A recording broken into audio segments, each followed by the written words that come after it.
With over 20 years of combined recruitment experience, Bastion is your trusted advisor for sourcing leaders. Technical experts in supply chain recruitment, Bastion uses a proven customer-focused delivery. Speak to a consultant today for your recruitment needs. Bastion, experts in sourcing leaders that deliver change.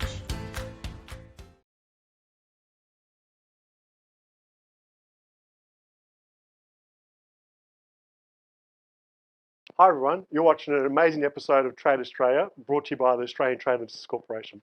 Today's episode is really cool, really informative, and it's all around defence, global supply chains and defence opportunities for Australian companies as well. So we've got a fantastic lineup of guests, and kicking it off, we've got Sam Bell from A.W Bell, the CEO of A.W Bell here in Melbourne, but he's also on the board of SEMMA. So thanks for joining us, Sam. Thanks, Lawrence. Pleasure to be here. Mate, great to see you, and great to see you're safe and well. Sam, I want to ask you first and foremost about SEMMA, and then I want to ask you about A.W Bell. So maybe kick off about SEMMA, what it stands for, and tell the viewers about the great work you guys are doing. So SEMMA, as it's pronounced, stands for Southeastern Melbourne Manufacturers Alliance. Yep.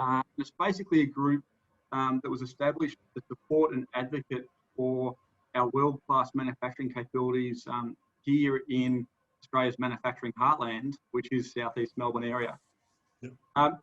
We were started in 2003 by a group of companies that didn't feel that we had the right support through the industry bodies. And so they set themselves up, and I guess since 2003, it's grown significantly to now having over 200 companies involved in it, with over $3 billion in total revenue. Wow. And over 16,000 people employed. Yeah, it sounds like I know I've been to a couple of the SEMMA events. Sorry, I mispronounced at the start. There's some really great events, and you've got a real powerhouse of manufacturers, and they come across as really hands-on, really supportive of each other as a real sort of incubator in your own right about what you're doing with SEMMA. But tell us about A.W Bell, and obviously you're involved with SEMMA through that. So tell us about the A.W Bell journey as well, please, Sam. So I guess A.W Bell, we're a family-owned business. We've been around since 1952, and we joined SEMMA in 2009. Yep. That was to try and help, us get more involved with the local industry and collaborate better. And it's amazing how diverse the membership base we have at SEMMA is. We've got everything from metal fabrication, precision machining, investment casting, through to disability access to vehicles. So it's a really wide-ranging manufacturing society here locally that we hadn't been part of. So we joined to try and gain more knowledge of what's available locally and how to better collaborate with them. Yeah. So that's been a fantastic journey for us. We took over our 10 years with them last year. And through our journey in growing in the defence and export market, that network and collaboration with the SEMMA members has allowed us to bring some of them into defence export and help them grow and give them opportunities. Yeah. But also, we've been brought in on some of our partners through SEMMA to help work with on some of these fantastic defence opportunities that are being heavily supported by the government. Yeah, great, Sam. Look, it's a great journey, and I love the way you're giving back to the other members as well, which leads me to one of my next questions, Sam, is, SEMMA as a group, how many of those members, those 200 or so members, would be currently actively or, trying to aspirationally tap into some global defence supply chain contracting opportunities? I'd say approximately half of our membership base is involved in export in some way, shape or form. Yeah. And I guess of those half, probably the majority of them would be involved in the defence or aerospace sector. Great. And if that's changed significantly over the last 10 years with the move away from the automotive industry. The Australian government's focus on strengthening our defence sector, but just as importantly, they want to ensure that we have a strong defence industry to back that defence sector up. Has seen more and more companies move across into that. Yeah. 10 years ago, it might have been 20%, but now I'd say 50% are involved in that export and defence area, and more are jumping on board every day. Great. And you mentioned, you touched on the reskilling from the automotive sector, especially here in Victoria, and that SEMMA, heartland, as you mentioned before. That reskilling has been a big part of what SEMMA have done so successfully. What other programs and initiatives are you guys have been running, and maybe now through COVID or going to 2021? What have you got in mind? What are the sort of things that SEMMA will be rolling out? I guess on the defence and export side of things, SEMMA as a group works really closely with industry and government. And over the last 2 years, we've delivered 2 defence symposiums that were held at the Australian Synchrotron. Yep. We would have loved to have had one this year, but Yeah. I guess because we're all in lockdown, we haven't been able to. Hopefully next year we'll be back on the cards, but we try and get people involved in defence that way. We also work really closely with the Industry Capability Network and Australian Defence Alliances on those defence opportunities. And I guess those opportunities can be anything from new export, but also on information about government grants available, like SADI, which is that Skilling Australian Defence Industry grant that's been released in the last month. So all of that's to try and help our members become more knowledgeable about the industry and gain access to that. Companies like A.W Bell that are involved with SEMMA, we work closely with Centre for Defence Industry Capability, CDIC, Export Finance Australia, Team Defence Australia, Defence Export Controls. Groups like that, and we've got a large knowledge base now through working with them on how this industry works, what skills we need. And because of the relationship we've got with the through the networking and over a couple of years we've had with the other members, we've been able to share that knowledge, because you have that trust in that local membership group. So, yeah, powerful stuff, Sam. Look, I mean, I think there's going to be companies out there who are watching this episode, and they're probably, I'm sure they're loving what they're hearing, and they might want to get in touch and say, look, Sam, how do we get involved with SEMMA? And they may be outside of that precinct, for example. I'm not sure if you take members from outside the southeast of Melbourne, but there may be opportunities. But even importantly, this show goes global. So there might be opportunities where an overseas company thinks, hang on, we want to get in touch with some of SEMMA members, and how can they reach out? What's the best way for them to get in touch with SEMMA? Easiest way to get in touch is with our website. We've got a fantastic website via www.semma.com.au. Or if you want to just email us directly, you can go to the info@semma.com.au email. And that's monitored on a regular basis, and someone will be in touch with you shortly. Great. Sam, before we wrap up, I want to ask you as well, I mean, almost like the elevator pitch. What are the benefits that of companies, especially overseas, who want to deal with Victorian manufacturers? What makes us such a great, compelling opportunity for them to touch base with? I know it, but I think it's we can compare the best with the world. But I'd love to hear your spirit to the rest of the world about Victorian manufacturers. Yeah, I know.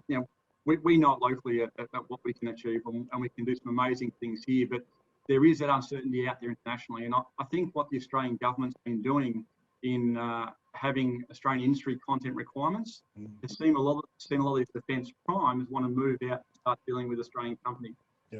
But it's not just those requirements. I think they also want to come out here because it de-risks their supply chain.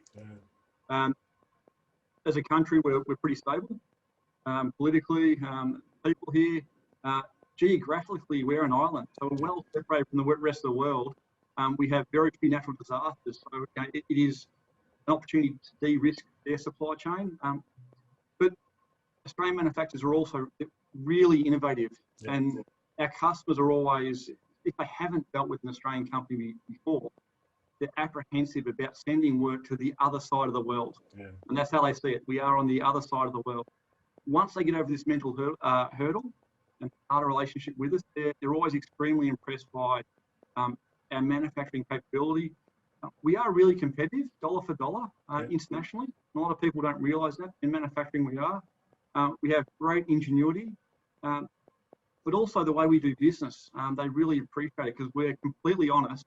We like to have fun and have fun at work. So for those potential customers out there, looking at Australia as an opportunity to do some manufacturing. Yep. We are a long flight away. We understand that. Once you make the leap to come out and see us, you won't be able to wait to come back down under. Oh, I love it, mate. That's like a tourism commercial in itself. I think that you've done a great job, mate. And it's very true what you say, that once you deal with Australian companies, especially the Australian personalities, and I've been to some of the SEMMA events, and people are just really open. They share their story, they share what their journeys have been, and you can't help but want to do business with them. So congratulations to what you just explained there, and I couldn't agree more that so many companies around Australia and around the world should actually tap into what you're doing there with SEMMA, but encourage all of them to get in touch and really find out how they can collaborate and how they can work with all your members there. So thanks so much, Sam. It's been amazing to have you on the show, and look forward to, I've been to the Synchrotron event, not this year, obviously, but last year, and it's some really cool event there. So hopefully I can see you there next year, but if not sooner, it's something else we can do when we're out of lockdown. Sounds great, Lawrence. Thanks, Sam. Appreciate your time. Have a great day. You too, mate. Stay safe, and we'll touch base again very soon. Thanks a lot. Cheers. So there you've heard from Sam Bell from A.W Bell, and also on the board of SEMMA. They've got a range of great programs and services they offer. They've got a great membership base that you should really tap into. So stick around after the break, and we'll have more on this special defence episode coming straight up after this. Take care. Cheers. With over 20 years of combined recruitment experience, Bastion is your trusted advisor for sourcing leaders. Technical experts in supply chain recruitment, Bastion uses a proven customer-focused delivery. Speak to a consultant today for your recruitment needs. Bastion, experts in sourcing leaders that deliver change. Welcome back, everyone. You're watching the Trade Australia show, and today's episode's all around defence, supply chains, global supply chains, and how Australian companies can really maximise those opportunities. Now joining us from over in WA are Rohan and Terry from the Henderson Alliance. Hi guys, how are you?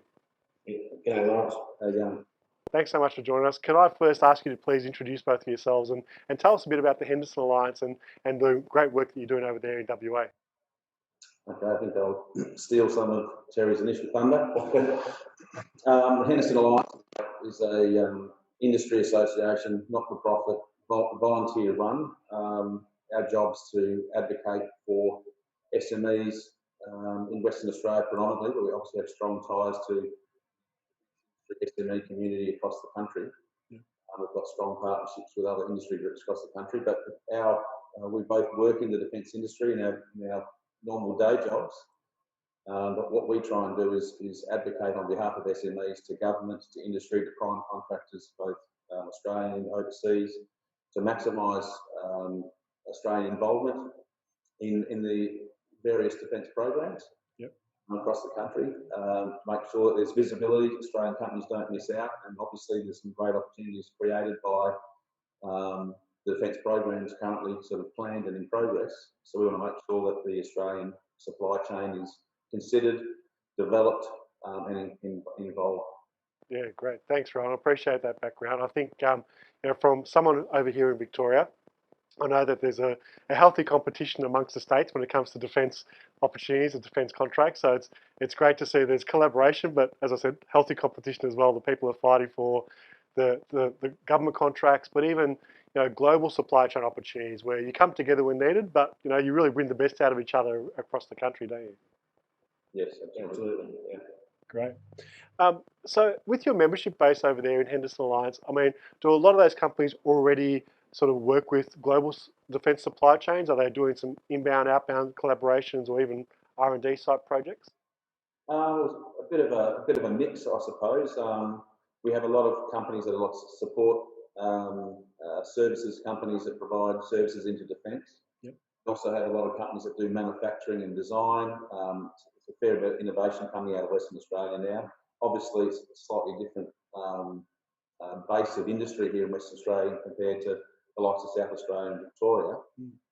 There's a big focus here on maritime sustainment, but obviously that leads to opportunities on the new builds in South Australia, and obviously we've got the offshore patrol vessels coming here in the not too distant future. So we've spent a fair bit of work with companies like Lawrence in Australia to make sure that Australian companies that were predominantly in other industries like mining, involved in defence. So yeah, there's we get a lot of our companies coming from mining and oil and gas, and from that they use a lot of technology.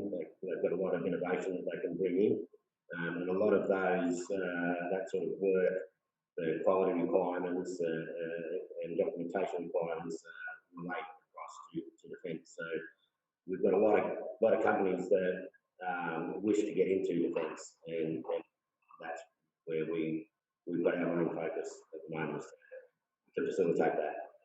Great, thanks Terry, thanks Rohan. I think that's it's really exciting. As you say, the nuances with that mining expertise can cross over really well with defence opportunities, and even the support services around mining that really lend themselves well to be support services for defence opportunities.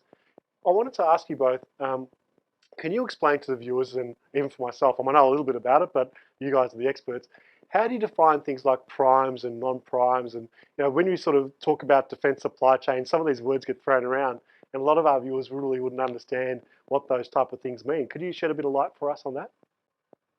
Yes, well, prime contractors, obviously there's different lingo in different industries. Yeah. In the defence industry, prime contractors are generally the main contractors that have direct contracts with the Commonwealth. Yeah. So the big boys?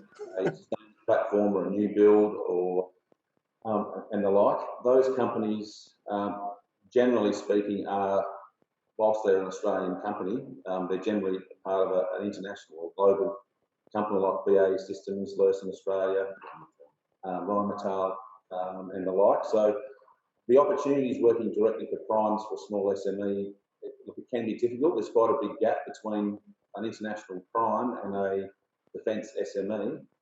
So the opportunities, so below the primes, there's a number of large Australian and international companies that sit beneath them, and a lot of defence SMEs will actually work under them, so they're sort of 2 tiers down. Yeah. There's a big gap, as everyone knows, in between the SME community and the prime community, which in the long term, as a country, we need to sort of do something about that. But the reality is, scale, it's all about scalability for smaller companies to be able to create that capability, I suppose, and that's the long game. Yeah. So Sorry, Terry. The primes, they have to have that corporate governance and decides to deal with government, deal with all that bureaucracy. And then below them, as Rohan was saying, you've got the next level, which is your 1, 2 or sub-primes, as they call. They're normally the capability provider, so from weapons, sensors, engineering, etc. So your Rolls-Royce, your Don Douglas, and these sort of companies. And then you go down to your SMEs. So there's a lot of flow down to that. So you've got to be able to deal with that bureaucracy as an SME, but working for that subprime. So I imagine, guys, I mean, what you've just explained there is probably one of the important roles, I'm guessing, of Henderson Alliance, where you really create the awareness, but also that sort of step up opportunity to tell the SMEs, look, there is opportunity for you. You need to navigate this whole new defence world and supply chain, and they need to be able to understand how they can use that level of niche expertise that they've got and work and collaborate in a broader sense, and then work with companies associations such as Henderson Alliance to really find out how they can use that expertise into a much bigger global supply chain. Is that right? And you guys sort of do all that support for them? Absolutely. Look, we're trying to sort of encourage the primes to be forthcoming with what the opportunities are. Like the SME industry can't assist if they don't know what the requirements are. So we actively encourage the primes to make their opportunities or requirements known. Yep. We actively obviously pursue that, and we also try and make sure that the SME community are prepared to work with their traditional enemies to create the scale to actually have an offering that's attractive to the primes. Yep. Obviously, this transition of platforms like the Type 26 into Australia, there's BAE are no different in the UK. They have lots of SMEs working for them there. They've got lots of capability there. So one of the, I suppose, the challenges for us is being able to tap into that and get UK SMEs and Australian SMEs to work together. Yeah. That's a challenge that we've been working hard on in the last 12 months. Yeah. It is a challenging problem, but the reality is that, again, this is the long game, running the beginning of it.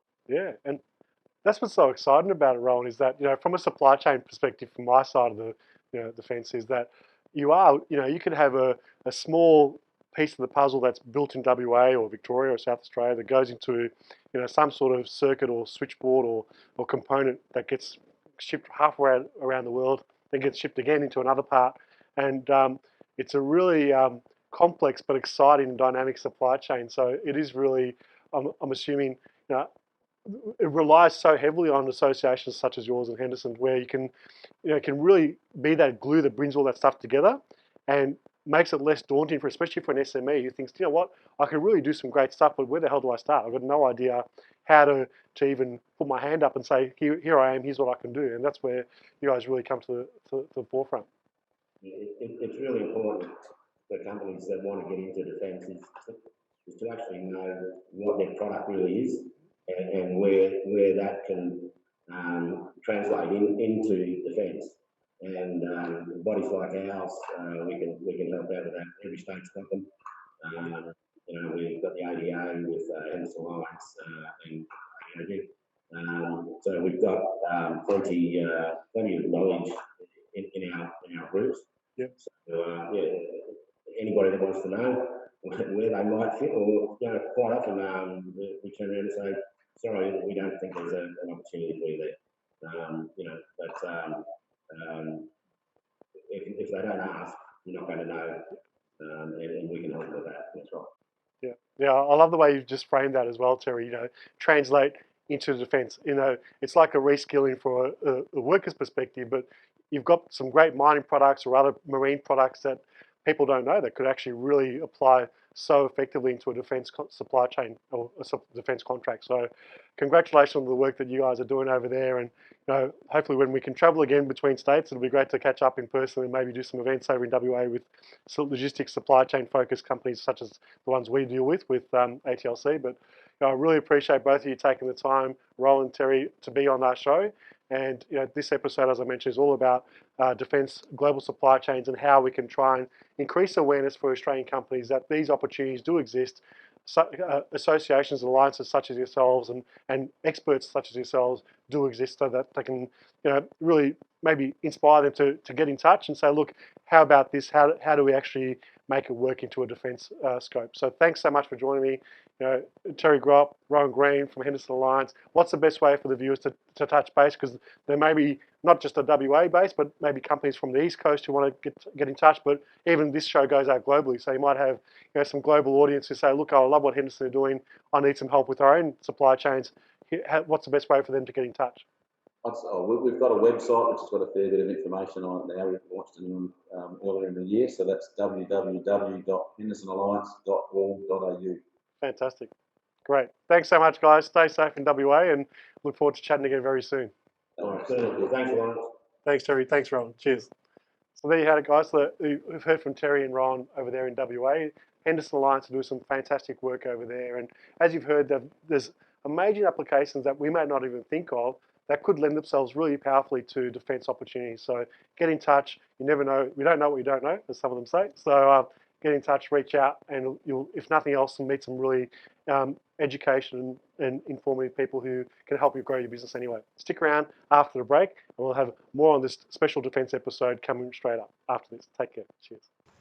With over 20 years of combined recruitment experience, Bastion is your trusted advisor for sourcing leaders.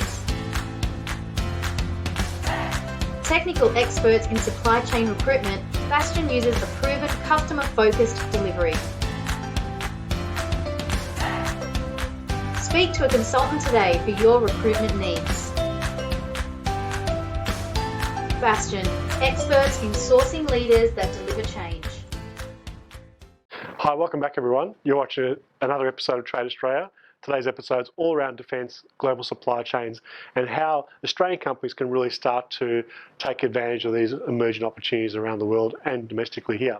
Joining me now is Brent Clark, the CEO of Aiden. Hi Brent, how are you? I'm great. Yourself? Great. Thanks for joining us, Brent. Really appreciate you taking the time.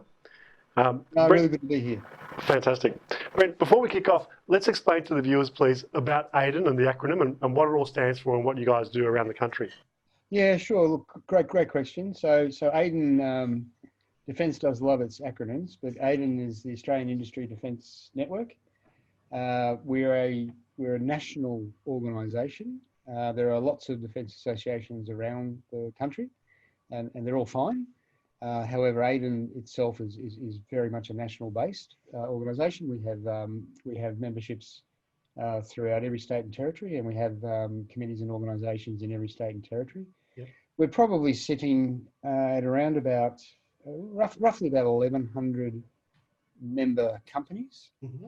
and the workforce in those 1,100 companies constitutes about 50,000 individual employees. Fantastic. So our job is actually, in some ways, it's pretty simple. We're here to advocate for Australian industry, Yep. to make sure that they're able to fairly and equitably compete in all the programs. Great. Sounds simple. There's a bit more complexity to it than that, but essentially that's what we do. Yeah, no, fantastic, Brent. I think that, if we look at what's happened recently with COVID and the pandemic and supply chain disruptions, obviously in the pharmaceutical, medicinal type things with PPE, that's really highlighted and showcased, if you like, the economic risk profile, and defence, I can imagine, is a big part of that for any country. But, Australia is an island nation. We need to make sure that we've got all our supply chain available to us in any time of crisis. So have you noticed things that during the COVID, a lot of your manufacturing companies and so forth are getting increased demand, or companies are really taking advantage of this situation, looking back on a domestic level? Yeah, look, it's interesting to say that we were fortunate from a defence perspective, but the government, to its credit, kept defence expenditure going. And that softened the blow for a lot of our members, but our members are not just defence-based. They many of them have multiple portfolios. They certainly took a hit in the commercial areas.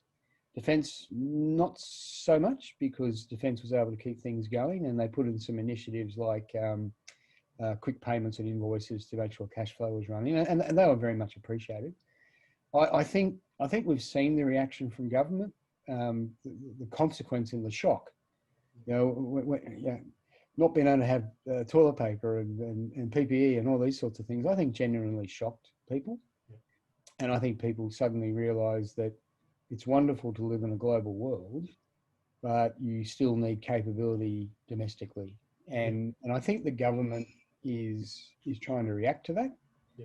And some of the measures in the budget, I think, in fact, a lot of the measures in the budget go very much to doing that.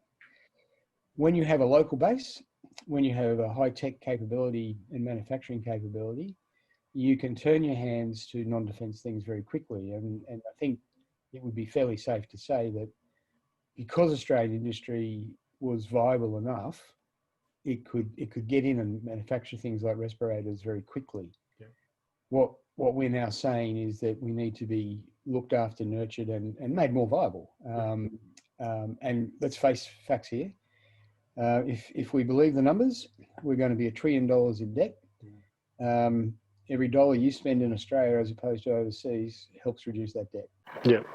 Look, I totally agree with that, and I think my background is international trade, global supply chains, and for the last sort of decade or plus, all governments, not just Australia, but they've really gone on a big charge with, we've got 14 free trade agreements now. There's been a big push around the world for globalisation.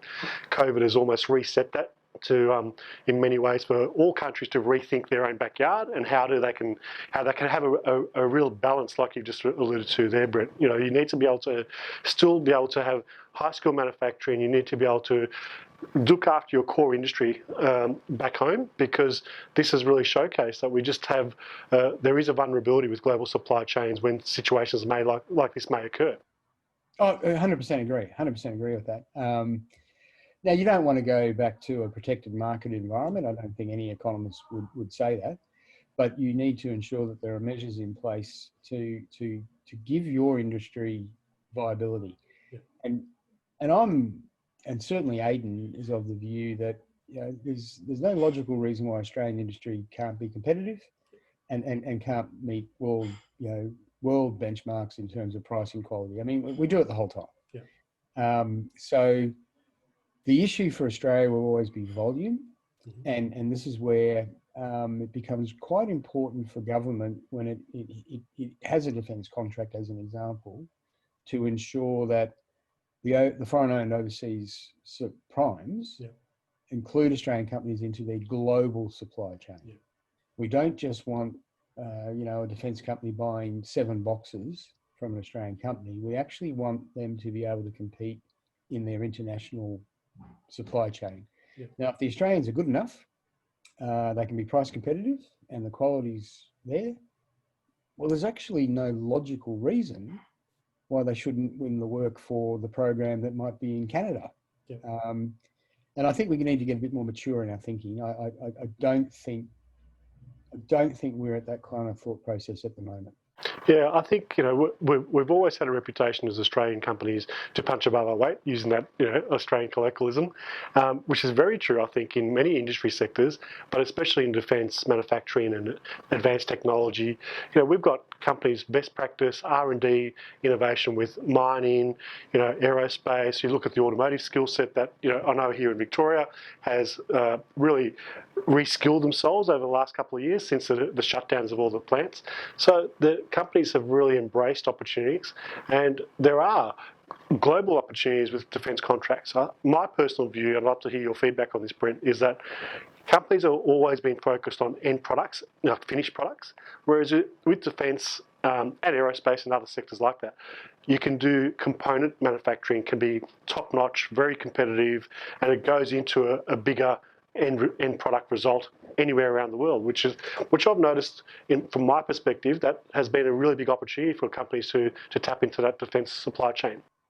Oh, look, I think you're 100% spot on. Are we going to make supersonic missiles in Australia? Well, probably not, right? Let's be fair. Can we supply componentry and elements into that? Absolutely, absolutely. We do it in the Joint Strike Fighter now. So there's no logical reason why we can't do that. It does require effort, and I think it also requires a lot of support from government. Yeah. I think I'm not sure government gets enough credit at times. I think this government certainly has looked at this and gone, it can't be like it was before. Yeah. And they're trying to actually do something about fixing that, which is great. Mm-hmm. But you and me, we could be completely aligned in our thought process there. Yeah, no, I agree, Brett. I think that's one of the great things that I know that Aidan are doing and advocating, as you said before, is to help companies increase that awareness. I think, especially in defence global supply chains, you've got a major onus on compliance, regulation, audit practices, a whole type of governance that typically won't apply to, other types of industries which are less stringent. So I can imagine that many manufacturers, even SMEs who want to tap into those opportunities, they really need to up the ante when it comes to doing things in a really professional corporate governance and traceable way. So what are the type of initiatives and programs that Aidan's have worked on, and what you're rolling out over the coming months and years that you've got in mind? Yeah, no, thank you. Really good question. And again, spot on, good analysis. It is a complex environment, the defence industry, and we do sometimes forget that the customer, defence, has a whole bunch of criteria, governance and things that it has to do. It just has to do those. And the prime contractors that inevitably win most of these contracts are well set up to do that. They're also well set up to manage the tier 3 type suppliers, and they need to be able to work with them. We work with our membership base to educate them. You can imagine if you're the little SME with 3 or 4 people, you're already under the pump. You're already got too much work to do, and all of a sudden there's this list of compliance things that you have to do. So we educate. We obviously take the effort to explain why, because quite often people that just go, "Why are we doing this?" Yeah. And you need to be fair to the prime contractor and explain it. And quite often they don't have time. You know, if you pick a prime contractor, let's pick say Thales. Yeah. Thales will have several thousand companies in its supply chain. Yeah. And its procurement team is not geared up to deal with several thousand people on a daily basis. Yeah. So they do become a little bit sort of a little bit hands-offish and a little bit impersonal, and that's where we come in. We educate. We can provide advice. We run courses to help. We run courses so that our SMEs can actually develop very simplistic and quick charts to be able to put in their capability statements. So and the primes are geared up to do that. And we also run lots of webinars which engage with the prime contractors, but it's all about education. But ultimately, we also then work with the primes and we help the primes understand some of the issues that the SME community are dealing with. Because when you're a big behemoth and you're just talking to a little guy, sometimes it can be just a painful experience, and you could go to another supplier.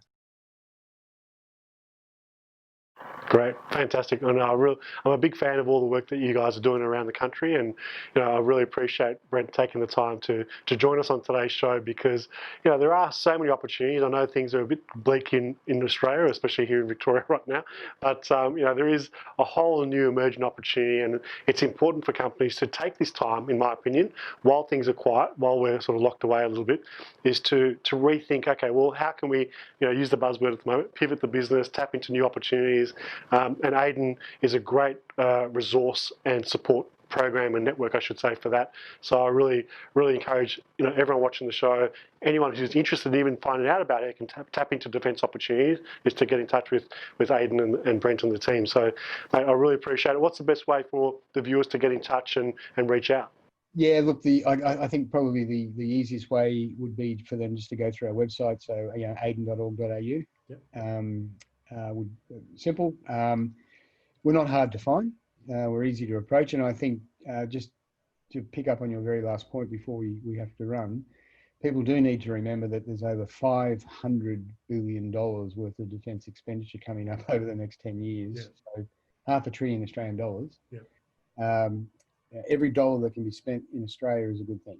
Yeah. So, and I think if you can join an organisation like AIDN, there is strength in numbers. So when we speak to government, I speak with the authority of 1,100 companies with 50,000 people standing behind them, and they're numbers that the government listens to.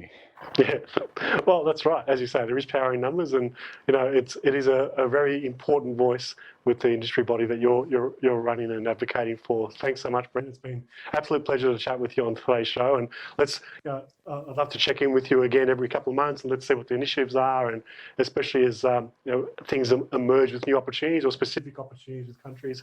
I'd love to get you back on the show and hear how things are evolving.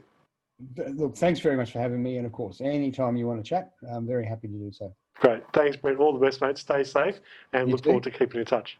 Cheers. Great. So there you've heard from Brent Clark from AIDN. As you mentioned, aiden.org.au. They've got an amazing range of support programs. Anyone who's currently or even aspiring to get involved with defence contracts or opportunities, whether it's domestically here or offshore as well, it's really important to check them out and get in touch. So really appreciate that. Take care, and we'll see you very, very soon. So. With over 20 years of combined recruitment experience, Bastion is your trusted advisor for sourcing leaders. Technical experts in supply chain recruitment, Bastion uses a proven customer-focused delivery.